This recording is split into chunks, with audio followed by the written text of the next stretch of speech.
incredible teachings of the law of one, there's been one very powerful quote that says, magical ability is the ability to consciously use the unconscious.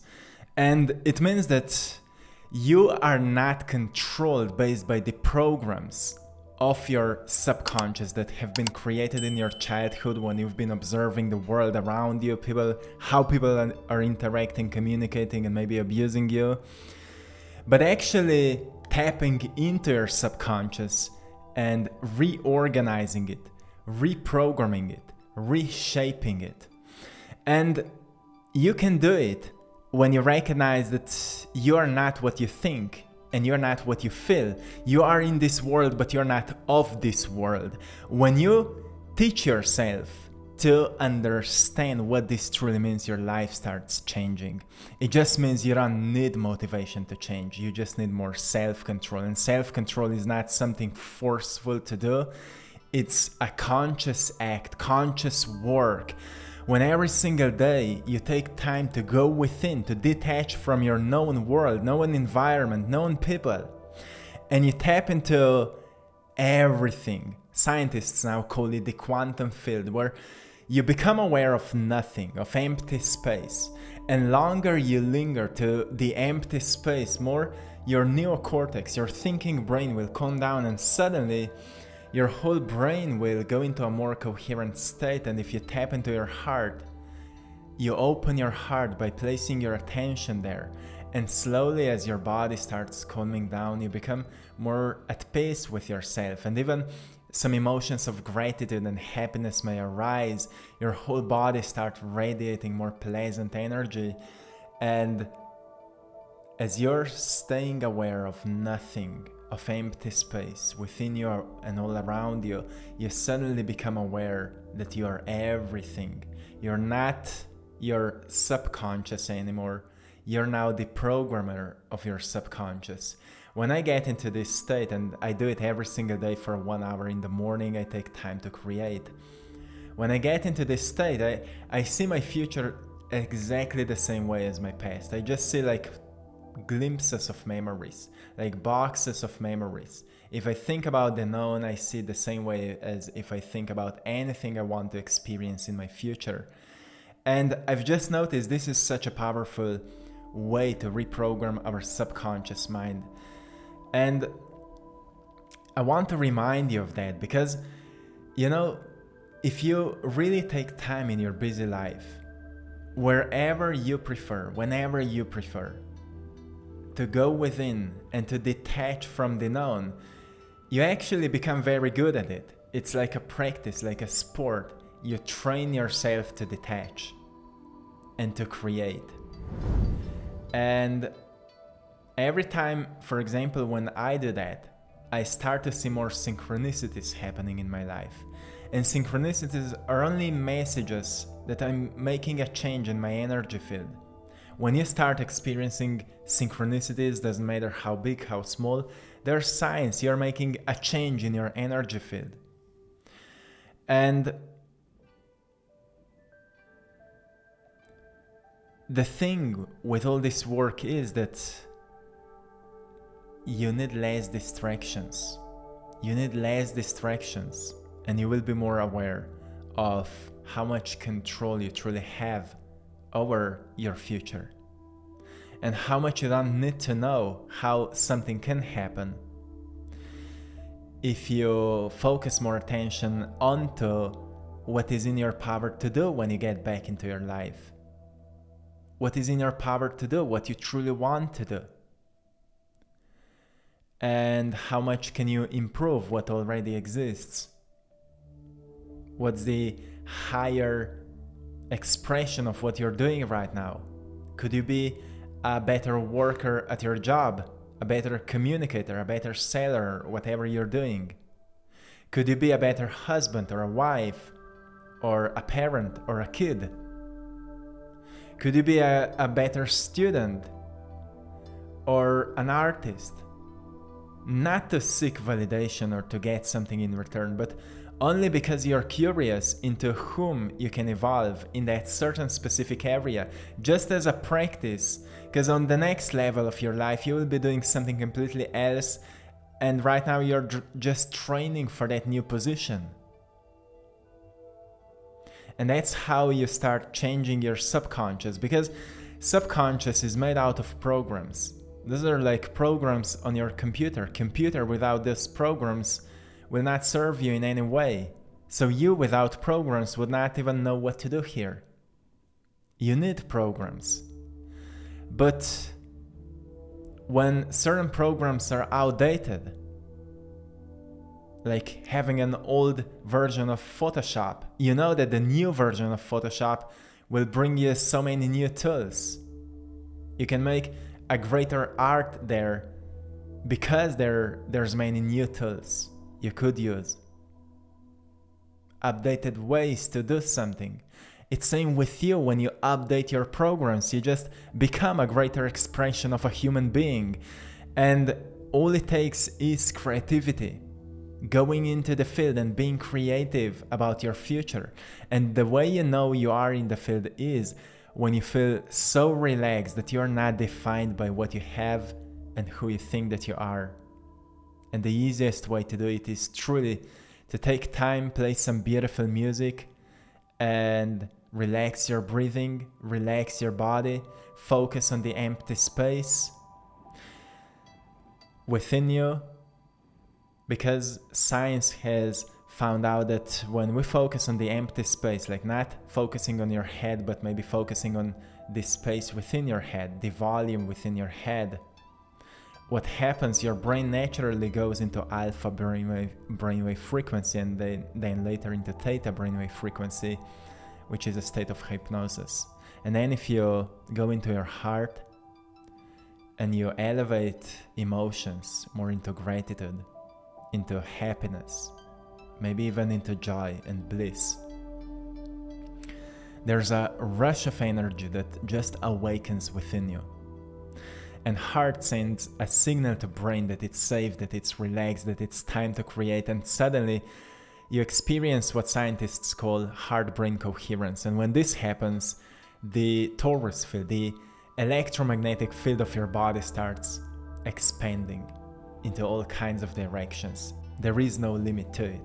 Suddenly you become everything and everyone. Suddenly you become aware of the oneness, of unity. And longer you linger to this state, more you become aware that in this oneness, there's infinite versions of you, infinite different realities, what they call parallel realities, infinite different expressions of you. You may even realize in this state that every other human being is you in a different body with a different history, different story. But all are you, because you are everything. And in this state, now you're not defined by your past anymore. Now you are pure consciousness. And consciousness has a drive to create, to experiment, to explore, to be an adventurous spirit. Like imagine, how would you feel if you could design anything and everything is possible? How would you feel? No limits. Everything is possible. How would you feel? Well, I feel like a kid. I feel like a kid, playful. So I do it every single day in the morning. I tap into the field and I create, and interesting synchronicities are happening. Sometimes they happen, sometimes they don't. When they don't, well, maybe I haven't done it right. Maybe I'm just not good enough yet. But then sometimes events find me in a way that I could not logically explain how it's possible. So the point is that you experiment a little bit more, because you are here on a journey of learning more about what else is possible, to unlimit yourself, to set yourself free, to notice that it's not your environment that is defining you, it's your environment that is reminding you of what you've created. And it is a beautiful work. So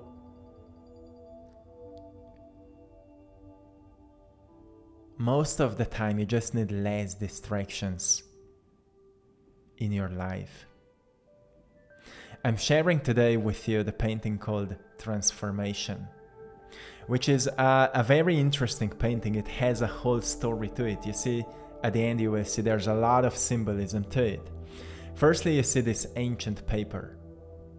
And I've made it like it looks like an ancient paper because I have a great respect for history, for ancient times, because if we want to understand this time, we need to understand our past. We need to understand our history. To those who are studying the history, they found out that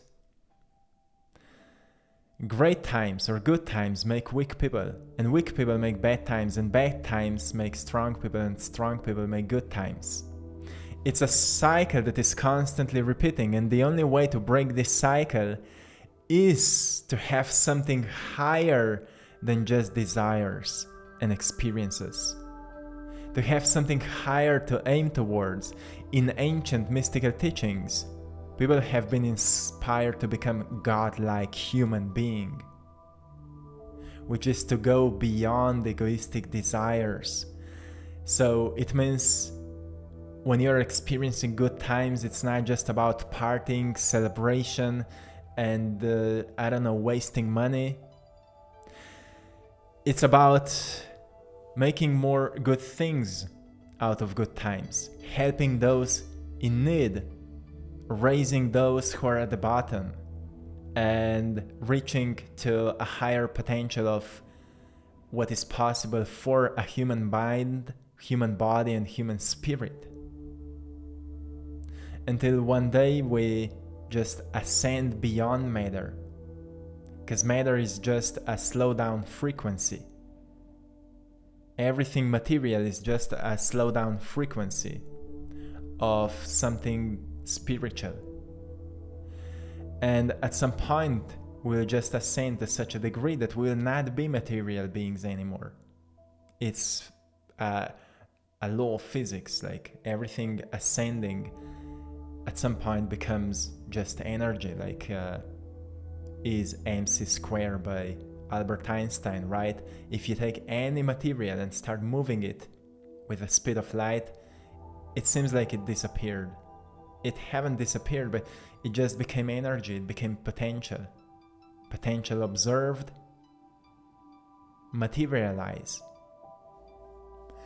And that's why it's so powerful to go into the field and to explore with possibilities. Because if you are returning to a new possibility, if you're observing a new possible reality every single day in the field, well, eventually it will materialize, only to show you that you can create it. When you experience more of this kind of experiences, you recognize, well, what else can I do here, right? What else is possible here? And you start playing with reality.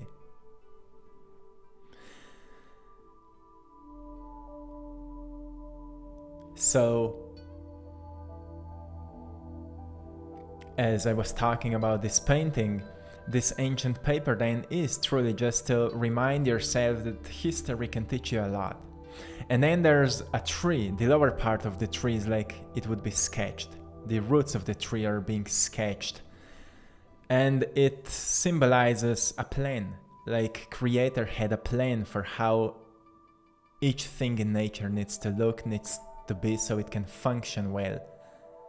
It can benefit its environment, and so on. So everything, in order for something to be transformed into something new, there must be a plan. There must be a vision. There must be a clear idea, a clear intention for it. And when there is a plan, it will eventually transform into a realistic thing. So the upper part of the tree, the trunk, the branches, the leaves, look realistic. Because that plan through time turned into a real thing.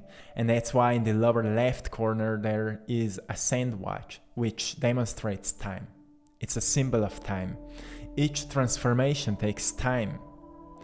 But many times people think, oh, struggles never end, challenges never end. Well, it takes time to kind of persevere, right? And pressure is often a sign of a breakthrough. Like, think about a butterfly. When caterpillar is transforming into a butterfly, it biologically dies. A caterpillar biologically dies. Think about the pressure it is experiencing. And then when a butterfly is coming out of the cocoon, it's experiencing an intense pressure. So it brings all the energy and all the strength into the veins of its wings. So with wings, it can open the cocoon. And scientists have found out if you would help a butterfly to get out of the cocoon, it would die immediately because it would not develop strength in its wings to fly, so it would die, right? So basically, challenges and struggles in your life are there for you to build strength to break out of them. So it's only a question how long you're willing to stay in the struggle, or are you actually using struggle to strengthen you? That's why struggle and strength are two similar words. Struggle builds strength, or it weakens you. And you need to understand what is happening. You need to change a perspective, and for change of perspective we need knowledge. We need to open our minds to new information, right? Studying, reading books, reading stories, autobiographies from other people, seeing, oh man, those people have been through something way crazier than I've been. Why am I complaining here? Right? And then on the lower right corner, there is a pot of gold. You will see at the end of this video that pot of gold demonstrates what ancient alchemists would call the highest potential of matter. You see, alchemy was a science of transformation. It's the origin of what now we call psychology, psychiatry, agriculture, science, mathematics, physics, astronomy, astrology.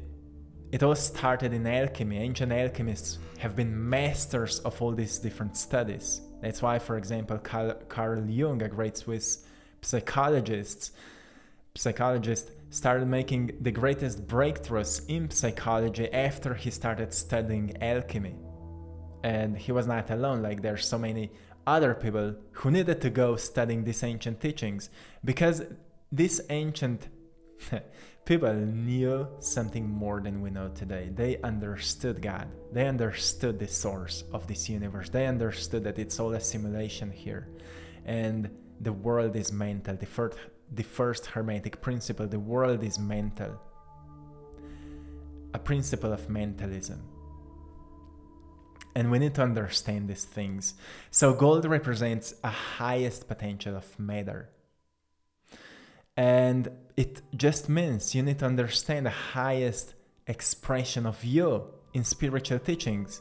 In Native Americans had a name higher self. That's where higher self is coming from.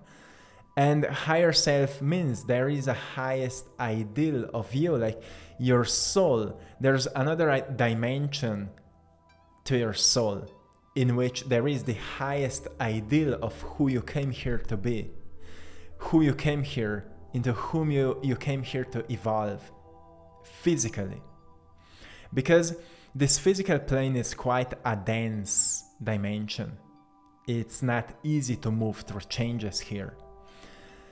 But that's what is building a strength, a physical and spiritual strength. So the soul can gain experiences that will be needed then in other realms after you leave this place, according to ancient spiritual teachings. So the point is that you have a vision into whom you can evolve. And the thing is that when you have dreams and desires and all these kind of ideas who you could become, those are downloads from your higher self. That's why you shouldn't be afraid of having more money and having more this and that. And You need these experiences. You are craving these experiences because through these experiences, you will actually become more than who you are.